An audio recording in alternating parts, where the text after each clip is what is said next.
Hi lovelies, you're welcome back to the channel. Today we'll be going about the drafting, cutting and the sewing of this shirt gown you see right here on your screen. So it has a princess dart, as you can see clearly, and at the sides, starting from the hip area, it has pleats at both sides. So it also has a collar. I'm yet to fix a button to mine. I just held the center piece together using a pin, but later I'll go ahead and fix my button and also create my buttonhole. So if this really sounds like something you're interested in learning how to do, please continue watching. It's totally beginners friendly and you're never going to regret it. Without much ado, let's get started with what we have for today.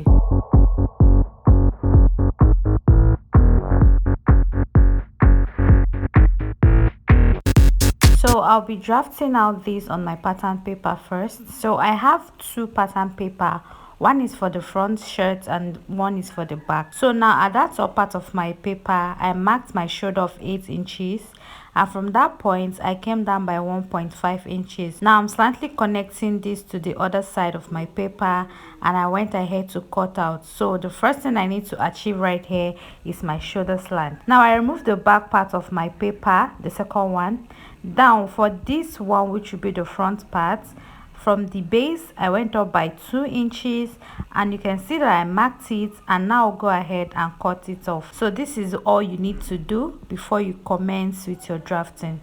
So now from the center front of my paper, I will start by marking 2 inches. So this 2 inches point I'm making right here is for my button allowance, which I also connected into a straight line after marking the dots. So I'll also label it my button allowance. Now all my other measurements I'll be taking right here will be starting from this my button allowance line. So from that line now, I place my tape right there and I got my shoulder of 7 inches. I marked it right there. So for my armhole, I came down by 7 inches from that my shoulder. I made a point and connected the two together. So I also got my chest line, and on my armhole line I divided what I have into two, and on that point I came in by ½ inch. Now I move over to the neck. For the neck width, I usually work with 3 inches, and for the neck depth I usually work with 2.5 inches. So using my curve rule, I created a round neckline. So right now, which is my chest line, I label CL. I got the quarter of my bust circumference and I marked it on my chest line. Now using my curve rule, I now created my curve for my armhole. I got my bust point of 10 inches, placing my tape at the top part of my paper. I got my half length of 16 inches. From my half length of 16 inches, I counted 8 inches extra to get my hip length of 24 inches. And then I'll make use of the full length of this paper. So when I'm cutting on my fabric, I'll complete the length of my gown, okay? So I've extended all these lines, as you can see right here. Now from my button allowance, I'm marking my nipple to nipple point of 7 inches into 2, and right there I marked 3.5 inches on all of these lines, my bust point, my half length and my hip line.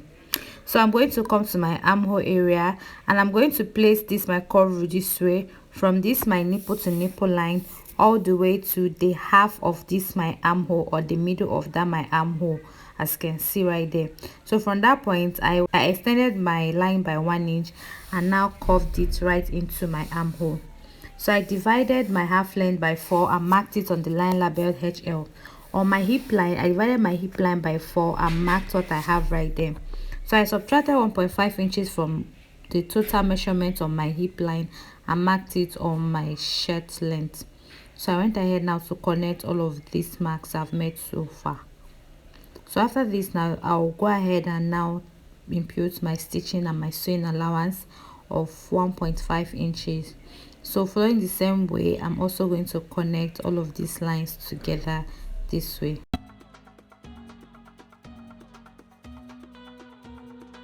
So you all can see what I have right now, and I also went ahead to draw my armhole very well. I cut off the neckline and I cut off the armhole. So watch carefully how I actually cut off the armhole and also the sides, because I'll be using this front part of my shirt to cut out for the back part. So I've gotten the other pattern paper, which I'll be using as the back part of my shirt, and from that slanted part on top of my pattern paper, I'm going to place this front part after folding in my button allowance, because we don't add any button to the back part of our shirt. So now I made sure that I drag the front part of my shirt or my pattern paper down to meet the second pattern paper. So by the time I did this, I have these excesses at the top part, so that was the reason I cut off 2 inches from the front part of my shirt gown, because that is how it is. So now I'll fold in that remaining excesses I have, and when it's on top of the front part of my shirt on the shoulder, I will pin. So I'll take note of the wideness of the neck, that's the neck width, and then on that fold I have right there, I'll also make a notch.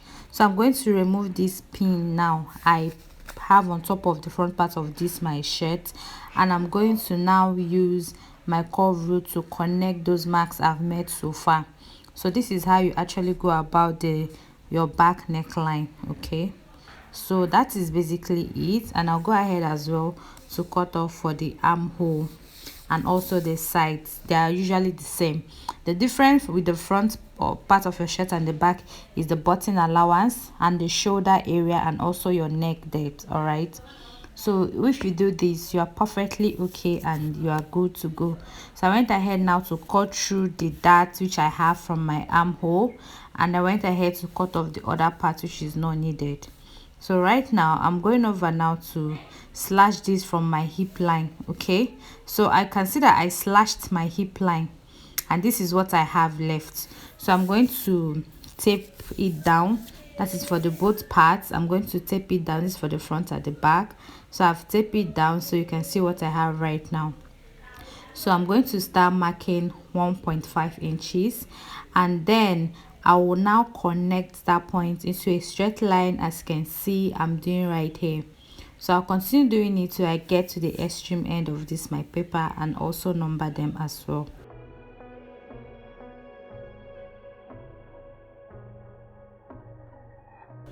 So having done this now, there is my fabric. It's called a poly fabric. It is kind of shiny and it's 2 yards. So I'll be working on this piece because we are going to slash and spray to achieve our pleats. So I'm going to cut through all these lines I have until I get to the extreme. So I have this my fabric folded into 2. I want to cut out the pleats at the same time. Then at the top part of this my fabric, I went ahead to mark a straight line where the top part of this my paper will be pinned. Okay, they'll be starting from there, so it will be my guide. So I pinned my number 1 paper, and I'm going to give this a 1 inch space from number 2.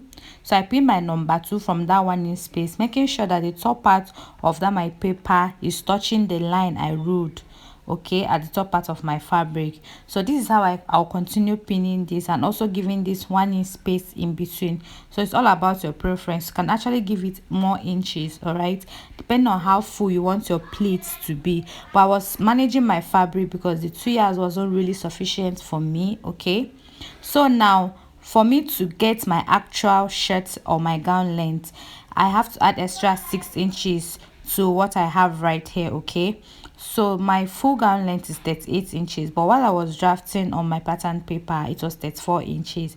So I also went ahead to add extra hemming allowance to this. Okay, so at the sides I also added half of an inch for joining allowance, and also at the top part I'm going to leave ½ inch for the joining to the upper part of our dress.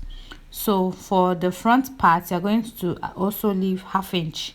Okay, so this is all I have, and here is the body part of my dress. This is the side front and the side back. I have 4 pieces of this because I folded this into 4 to cut out at the same time. So you can see that I also left stitching allowance at the side and also at the base. Now this is for my front part of my shirt, the part label button allowance. I added ½ an inch all the way around, also on the shoulder. Then I completed the length of my shirt by adding 6 inches extra to that. So this is for the back. I also repeated the same thing, as you can see clearly from here. So I'll go ahead now and remove my pins for the front part of my shirt so that I can separate this piece. So remember that you are cutting on fold, please don't forget. Okay, so I went ahead now to remove my pattern paper and also separated this piece I have so far. So the next is to iron and interfacing to the button allowance. So make sure that before you remove your pattern paper from your shirt, notch your button allowance. Okay, so my button allowance is 2 inches. I'm going to cut out this my interfacing, which is a cloth gum. Okay, so it will be 2. I'll iron it from the button allowance from the top to the down part. Okay, so use an interfacing of your choice, but don't use a peplum stay. Okay, so I've gone ahead now to iron this my interfacing to only the button allowance I have so far. So after ironing it, it sticked its gum. I folded in half of an inch and ironed it down. So after that, now I also folded this again to meet that notch I have, which is my button allowance, and I'll stitch it all the way down. Now this is for my side front and my side back. I actually have 4 pieces of that right there. Okay, so what I'm going to do now is to get my hip line, because that is where I will start fixing this my dress from. So I made note of my hip line right there, as you can see. Now I got one part of the side front. So this is the side front I'm working with right now. So on this my side front, from the base, I'm going to go up by half of an inch. Remember, I left half of an inch for joining allowance to the lower parts that will be pleated while I was cutting. Okay, so go ahead now, right sides facing each other on that cuff part. You are going to continue pinning just the same way I'm doing right here. So when you get to that cuff part, continue pinning. So when you have excesses at the end of the day, you just go ahead and cut it off. So after pinning, go ahead and mark off of an inch all the way to that top part and stitch. So I also repeat the same thing for the back part of my shirt. I still haven't unpinned this, and we are not separating it because we don't fix any button to the back part of our shirt. Okay, so I marked the hip of this my back shirt, and I'm also going to repeat the same thing. So now I've gone ahead to join the 2 sides of my front shirt. You can see what I have. You can also go ahead and iron this open, or you can weave this actually. So I'm cutting off those excesses now I have after joining on the armhole area. So feel free to do this as well. So this is for the back as well. I'll trim off the excesses I have right there. So this is the front part. Now I'm going to join the front part of my shirt and the back part of my shirt together. So you have to firstly join them on the shoulder.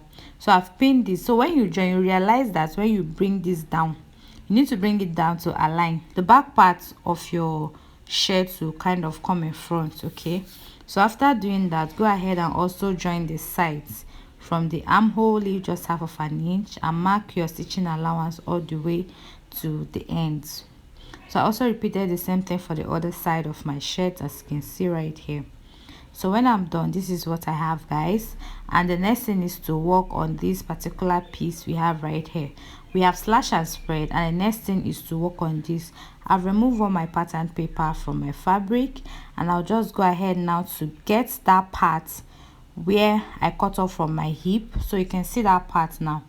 This is where I'll pleat this fabric which I have so far. So now you are going to get one side of your piece for your pleats.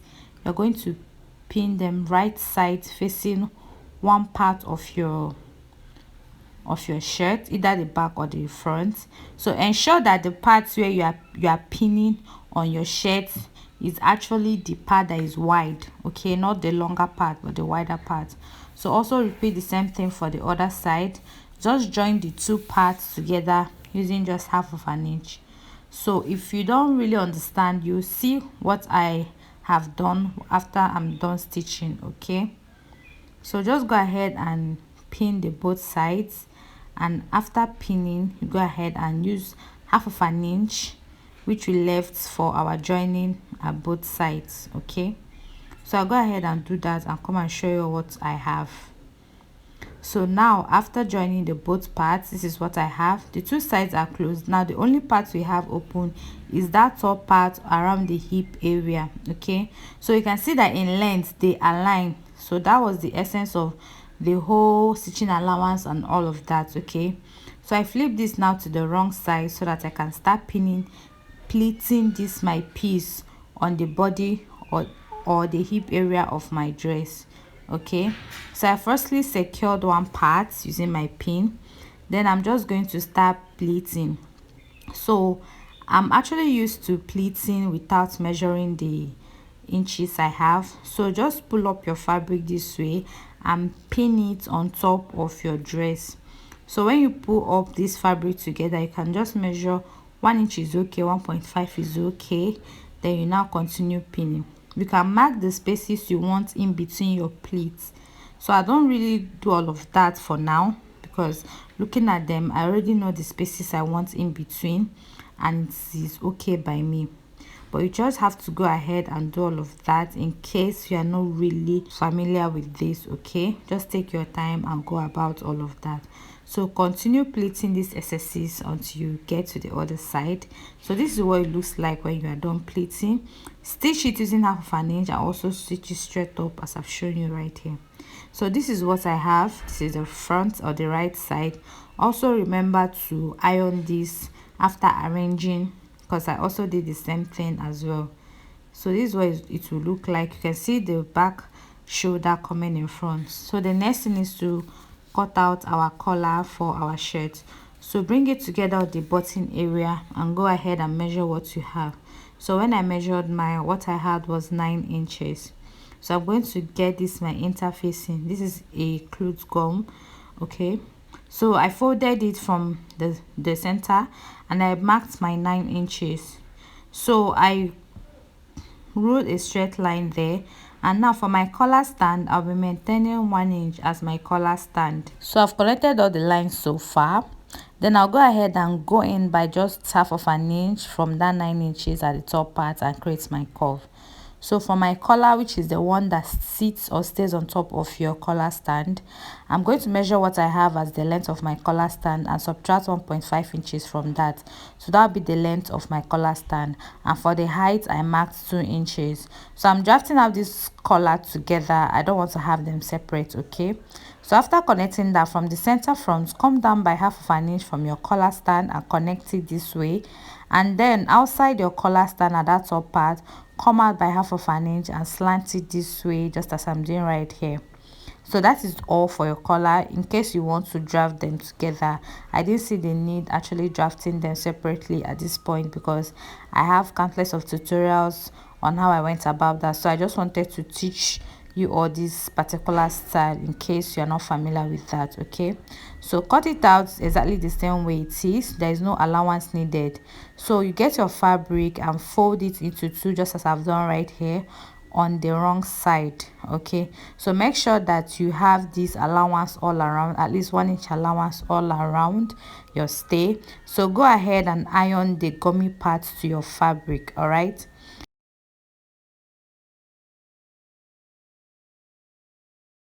so I've gone ahead to do that, and you can see that it sticked perfectly.